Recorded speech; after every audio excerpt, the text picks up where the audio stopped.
And welcome back to another episode of the Zero Empty Spaces podcast, episode number 50, with St. Petersburg Tyrone Square Mall resident artist Robyn Crosa, here from her space in the Tyrone Square Mall. If you didn't know about Zero Empty Spaces, myself, Evan Snow, and my business partner, Mr. Andrew Martineau, as arts advocates, community builders, creative entrepreneurs, and placemakers, started an initiative to activate vacant commercial real estate spaces so artists like her can have space to create and collaborate affordably outside their homes. It's led to a myriad of win-win-win benefits over the last 30 spaces in 4 years, now in 3 states.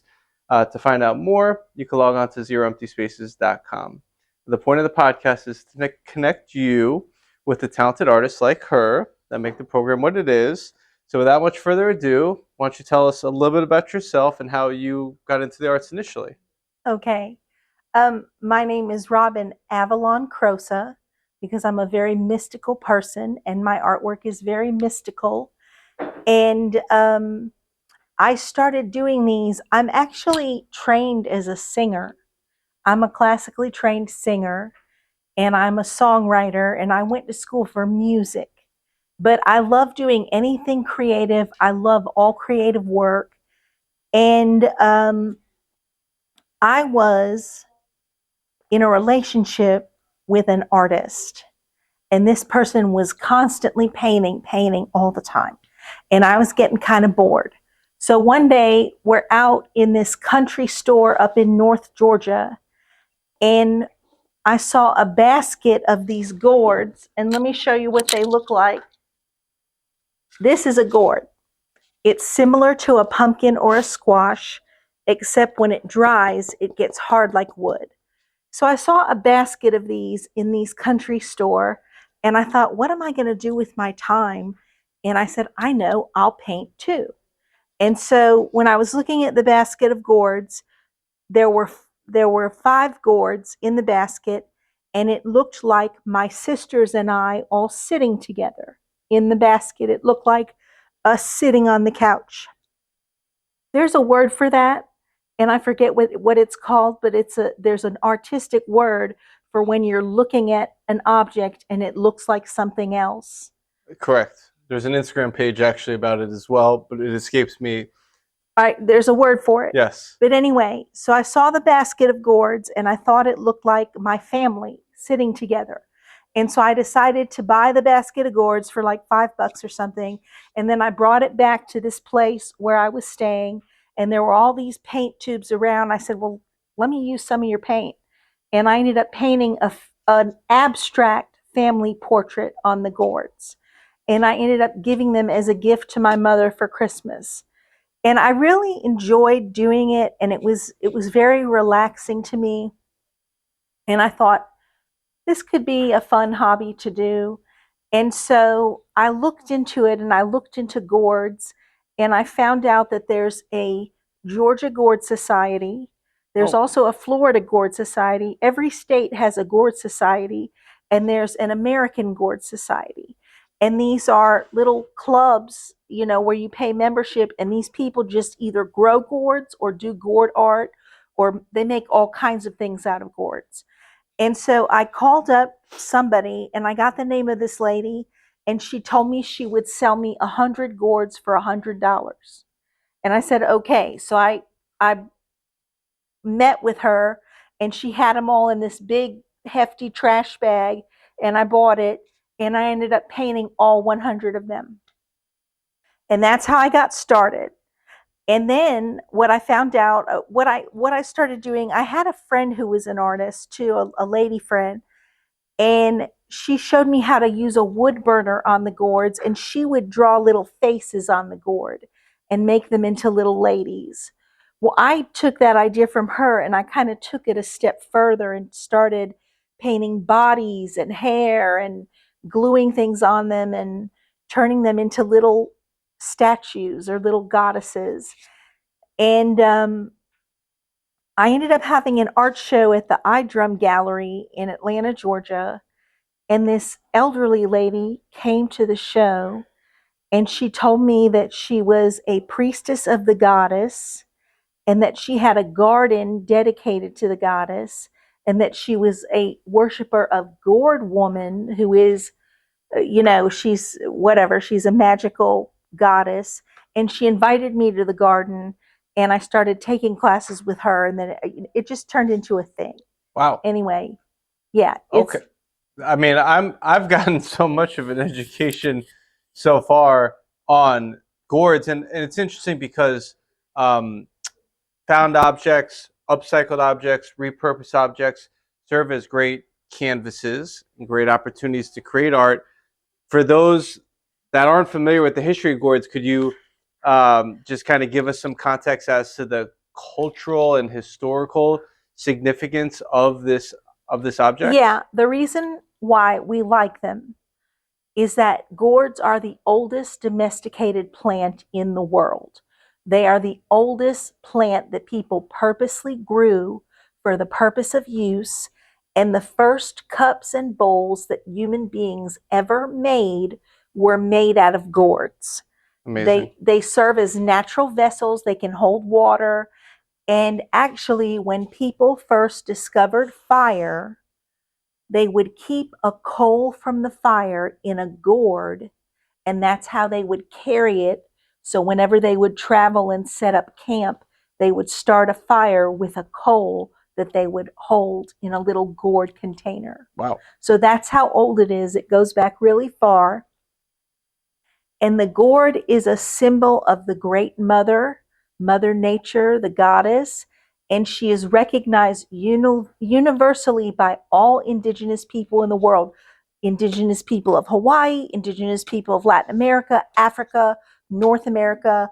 They grow everywhere in the world except maybe Antarctica, but they grow on all the continents, and the indigenous people of all the continents recognize them as a symbol of the Great Mother. And it recorded history dates back 7,000 years? So maybe more than that. I don't even know. Wow. I don't even know how old they are.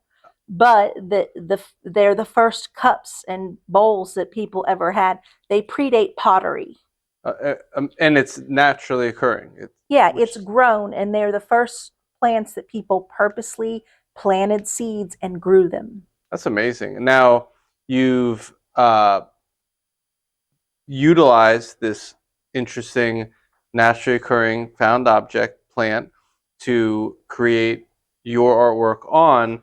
You have a few examples and samples. You have some finished pieces, you have some pieces in process, and then you have some historical significant pieces. Why don't you maybe just talk us through a little bit of like the process from receiving one, and then how it gets to a finished piece. Okay, so when I get them, they're already dry, they're dirty, and so I have to scrub them with a vegetable scrubber to get all the dirt off. Then I draw whatever image I'm going to have on the gourd. I'll draw it with a pencil first, and then I'll burn it into the gourd with a wood burner because it gives it more definition once I paint it, and that's just something I like to do. And I don't know if they can see the burning in here. I think so. But the image is burned with a wood burner. And then I do the paint over it. And then if I'm going to glue objects, then the last step, I actually do a glaze over the paint, and then I glue objects over it. It's very, well, I guess these have been worked on, but it's like very smooth, and it provides a very interesting, and then maybe we'll even show them later some of the mermaids and some of the other ones. Okay. But so from that stage, then to some of the finished works here, how does that process kind of unfold? Some of them are even kind of mixed media and three-dimensional. Yeah, they're all three-dimensional. They're all mixed media. This one actually, she has a little hole in her heart, and actually she serves a function. She's a wishing angel, and what I ask people to do is write their wish on a little slip of paper, and then they roll it up like a cigarette, and they put it in the angel's heart, and the angel will make their wish come true. Oh, I'm going to do that. And yeah, you can do it before you leave. What I ask is that people write their heart's desire on that little slip of paper. And when they put their heart's desire in the angel's heart, then their desire is in full communion with the angel's heart. And it's in communion with the goddess, and she's going to make the wishes come true. Jesus. That is very interesting. Also, I also have, she can be used as a wedding gift. Yeah, of course. You can give her at a bridal shower and have everyone at the bridal shower write their wish for the bride on a little slip of paper and then put it in the angel's heart. And then the bride gets to take the angel home with all the wishes in her heart. Very interesting. Very well done. Very tasteful. Also, the pricing is very good. I would say in this situation, a quote from one of our other artists: "Today's prices might not be here tomorrow, so you might as well become a collector while you can." But super interesting as a conservationist, as someone that loves nature and loves history. I find it fascinating because it is somewhat of like an upcycling, recycling process where you're taking something that otherwise might have been discarded and now making a beautiful, tasteful piece of art out of it. It is. And also, what I want to do is I want to bring back the sacred feminine. And it's also about, it's a healing device because it's healing body image issues. And body hatred is a big problem for women in our culture. And we have these little dolls that are made out of plastic, and they're made by a machine, and they're all the same shape and the same size. And it can be harmful. It can be a little bit harmful Amen. for women and girls, for our body image, to see something like that. And so what these are is these are living things. They're natural, and they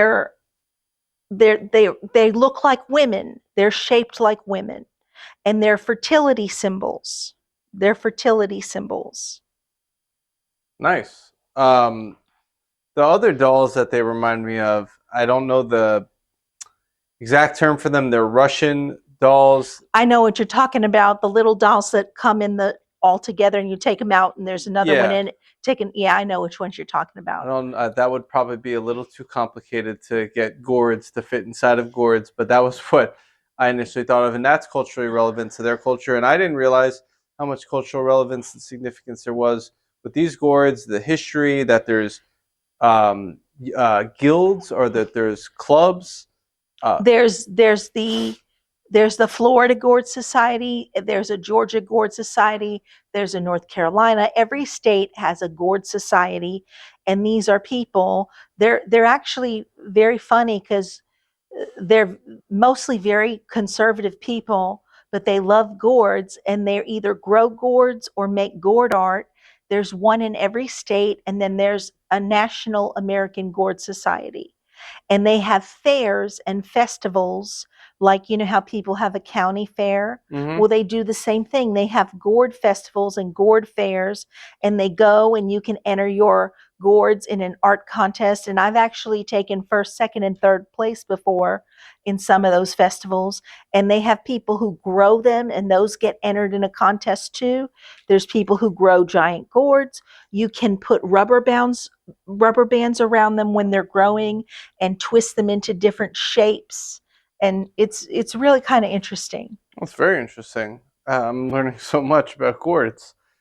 What aside from the serendipitous encounter and the offer where you saw them, they look like your family, you had the 100 offered to you for $100, that led to the work being created today.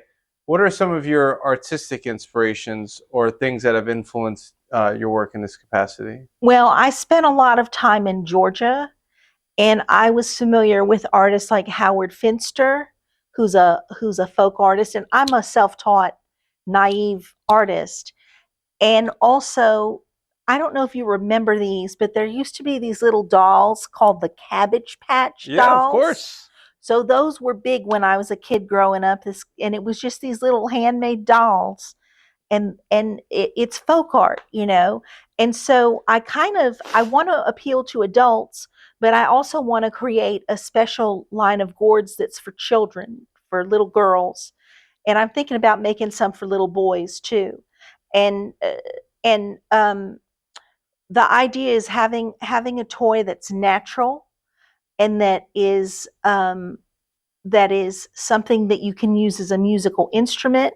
It's something that, you can get those tempera paints and you can color paint on the gourd, and then the mom can just wash the gourd off and let them paint on it again. I mean, it sounds pretty straightforward to me. I think we should probably try to pursue that. I am. That is a pretty good idea, and also not for nothing, I could see even too, like, for different classes and different cultures and different workshops. Definitely some potential there. I know you do some other things outside of just the gourds. What other mediums or artistic practices do you have that you're involved with? I'm a singer and a songwriter.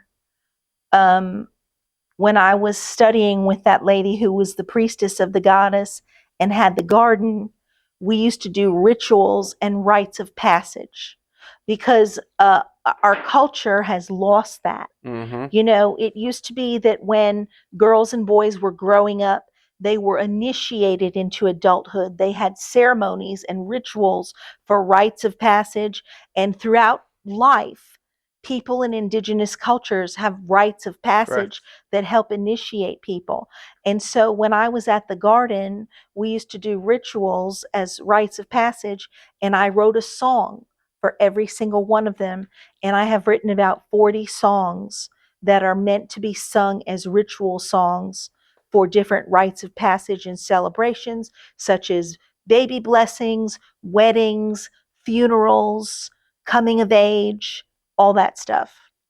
Amazing. You have received a grant for one of these before and are going to consider uh, try to pursue some other grants.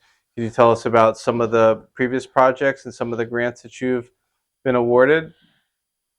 I was awarded a grant. I was awarded an emerging artist grant from the Florida Craft Art Festival in 2020. Then I was awarded an individual artist grant from the St. Pete Arts Alliance, and I was awarded a grant from Creative Pinellas that was the Pinellas Recovers National Endowment for the Arts grant.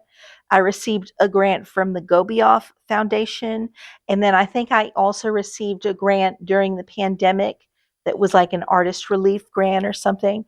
But in addition to doing the gourd artwork, I also combine that with storytelling.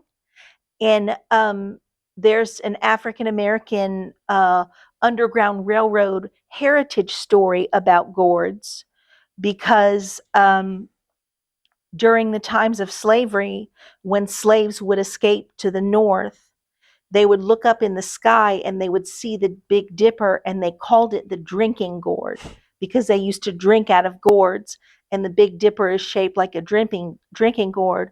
So they would look up and see that star constellation, and they would use it to guide themselves north. And there was a song called Follow the Drinking Gourd that was taught to them so that they would remember to look up and see how to find north. And so there's a story that goes with that. There's a children's book, and I like to tell the story of how the slaves escaped, and they used the stars to guide them, and they used to drink out of gourds. And then there's a song because they didn't read or write, and so the way that they would remember how to follow was through the song.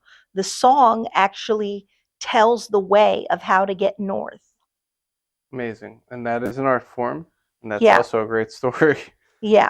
Um, if somebody wanted to engage you, aside from purchasing finished works, what are some other things that you're interested in? Commissions, performances, workshops? Sure, I can do all that. I can do commissions.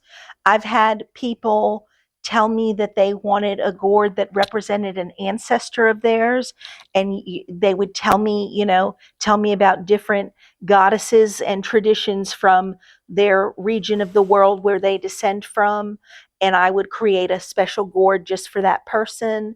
I can do if you give me a picture of someone, I can do a likeness of that person on a gourd. Um, there's songs that go with the gourds. Children can paint gourds, and they can be turned into musical instruments. They're a natural shaker instrument. So, you can have a sing along and have all the kids shaking the gourds, and um, I'm just into them. It's amazing. We've been doing this program, Zero Empty Spaces, for 4 years. We've had 500 artists come through the program. Never once had anybody make gourd art before. And also, the other thing that I generally find fascinating is there's no two artists that ever have the same style. Now, I haven't even had anybody, even on canvas, paint within your style. So it's very unique, and the fact that you have the interest, the knowledge, and the passion behind it makes it that much more meaningful. So I know, like, my purview of gourds and even like the history of this plant is now elevated through your art form. I'm a big fan of storytelling as well, and I like to think art is a great storyteller. And this is, you talk about ancestral. This is a great way to pass down a story. Are there any stories? I know you mentioned on that one, the heart, that you could put the wish into. Are there any other stories on any of these that are worth sharing? Um, all of them have a story. They're all based on mythological goddesses from mythology around the world. I've used Celtic goddesses. I've done the Scandinavian Viking goddesses. I've done African goddesses. I've done Asian ones. I've done Native American ones. They all represent different mythology from around the world. And so there's a story behind all of them.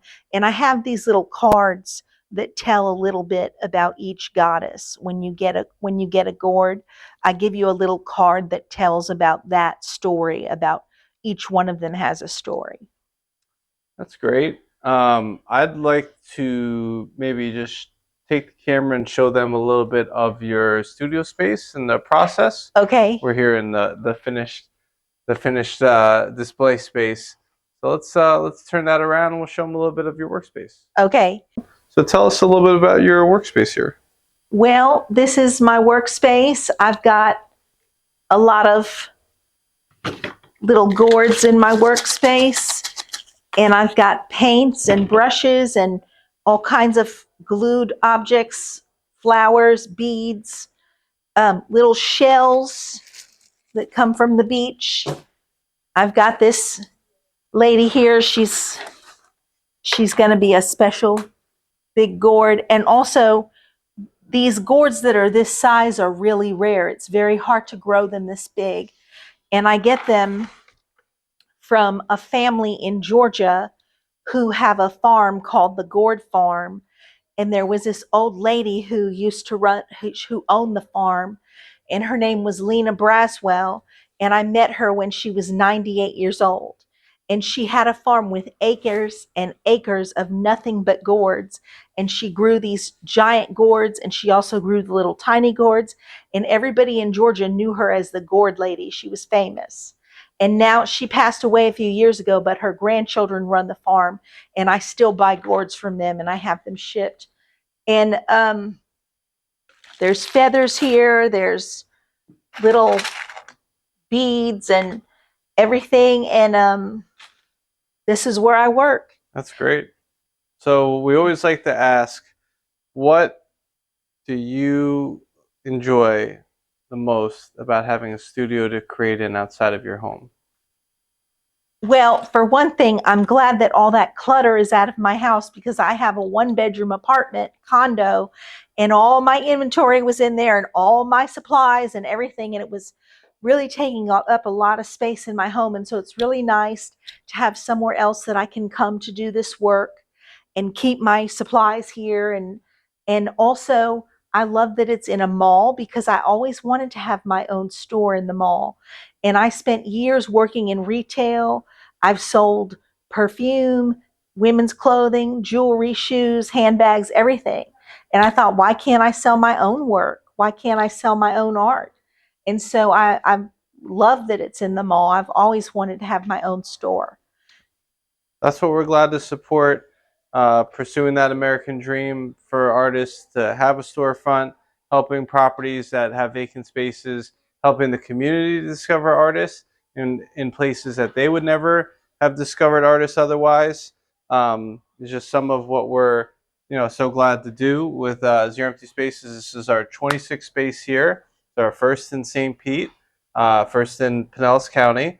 We're very glad to be here and support talented artists like yourself. And hopefully we'll let some more people know. Maybe we'll get some new gourd collectors, gourd art collectors, and maybe we'll get some more artists to join in here because we got a little bit more space. If they want to find you on social media and the interwebs, where can they find you? Well, the name of my company is Gorgeous Goddess Gourds. And if you look on Instagram, it's under Gorgeous Goddesses, but I spell it Gourdgeous instead of the regular way. I use the word gourd and the word gorgeous. And then I have a website, and I use the initials, which are GGG by Robyn at WordPress. Or no, it's not at. It's GGG by Robyn.wordpress.com. Now I know what the GGG stands for. Right. I was curious, and that's why I love doing this. I really appreciate you sharing. I appreciate you educating me and them on gourds, and I think we're going to get you some new gourd collectors. Wonderful. That's very exciting. I'm really glad. I think so. Thanks for coming. And my pleasure. Thanks. I'm really happy to be in the space. Hey, we're happy to have you. If you happen to be in the St. Pete area, we're in the Tyrone Square Mall, which is a little closer to the beach on the west side than it is the downtown Central Ave side. But we're going to do our best to keep the open studios going the last Saturday of the month here. And the holidays are coming up. Art makes a great gift.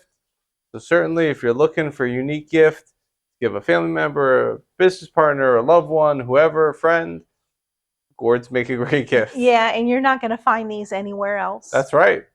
All right. Well, we appreciate you guys tuning in, and we'll see you on the next one. Cheers.